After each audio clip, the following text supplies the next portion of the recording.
জাতীয় দলের পাইপলাইন মজবুত করতে ভিন্ন ভিন্ন ফরম্যাটের জন্য স্পেশালিস্ট ক্রিকেটার বের করতে আদা জল খেয়ে নেমেছে বিসিবির নির্বাচক কমিটি।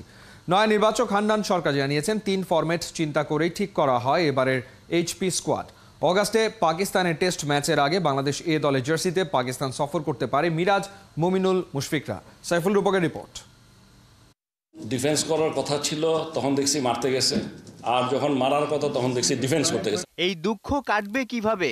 অদ্ভুত ইন্টেন্ট দেখা যায় বাংলার ব্যাটারদের মাঝে। কেউ টেস্টে প্রথম বলে ছক্কা মারতে গিয়ে সুইসাইড করে, আবার টি-20তে ধীর গতিতে ছুটে কেউ কেউ দলের 12টা বাজায়।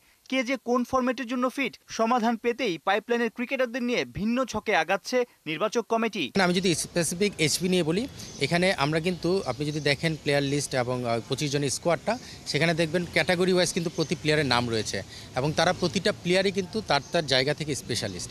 আমরা এই জায়গাটায় ফোকাস করার চেষ্টা করেছি, স্পেশালিস্ট জায়গাগুলো যেন তারা আরও স্ট্রং করতে পারে। বেশ কিছু প্লেয়ার রয়েছে ডিফারেন্ট ফরম্যাটে চিন্তা করার মতো।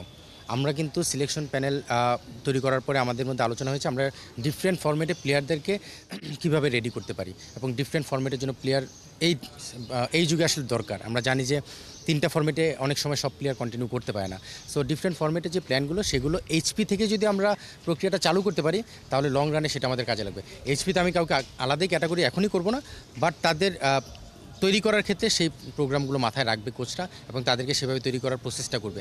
বিকজ 2-3 বছর পরে কিন্তু এরাই আশা করছে বাংলাদেশ টিমে রিপ্রেজেন্ট করবে। সো তারা যদি এখনই ওই ডিফারেন্ট ফরম্যাটের জন্য নিজেদেরকে প্রস্তুত করে নেয় তখন রেডি স্টেজে যাবে। টি-20 বিশ্বকাপের বাজনা শেষ, বনেদি ফরম্যাটে ফেরার সময় মুশফিক, মিরাজদের প্রস্তুতি চলছে লাল বলে আলো কাটতে। অগাস্ট থেকে ডিসেম্বর পর্যন্ত আসছে 5 মাসে 8টা টেস্ট খেলবে বাংলাদেশ। চ্যালেঞ্জ জিততে চায় নির্বাচকরা। নেক্সট যে টেস্ট খেলবে সেটা হলো পাকিস্তানের বাংলাদেশ টিম খেলবে অগাস্টে। তার আগে এই টিমের একটা পাকিস্তান সফর হওয়ার কথা। টেস্টে যাদেরকে আপনারা বিবেচনা করতে পারেন তাদেরকে আসলে আগে কন্ডিশন বোঝানোর একটা প্ল্যান আছে কিনা? আমাদের টিমটা যখন যাবে 4 দিনের ম্যাচ খেলবে 2টা এবং 3টা ওয়ানডে রয়েছে। পাকিস্তানে যেহেতু আমাদের টেস্ট রয়েছে, তার আগে আমাদের এ টিমের ট্যুর রয়েছে, 4 ডে ম্যাচ এবং ওয়ানডে রয়েছে সেখানে।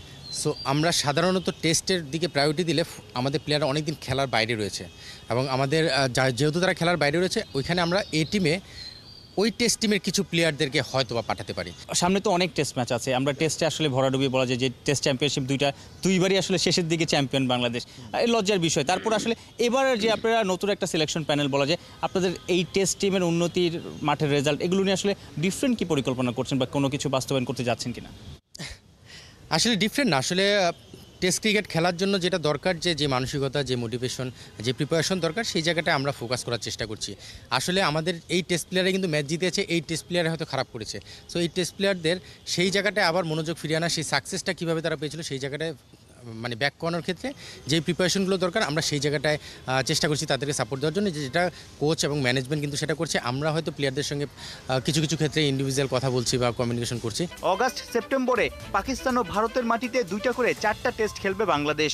অক্টোবরে ডাবল টেস্ট খেলতে বাংলাদেশে আসবে সাউথ আফ্রিকা। বছরের শেষ দিকে ওয়েস্ট ইন্ডিজ সফরেও 2বার লাল বলের খেলায় নামবে টাইগাররা। সাইফুল রূপক, 71।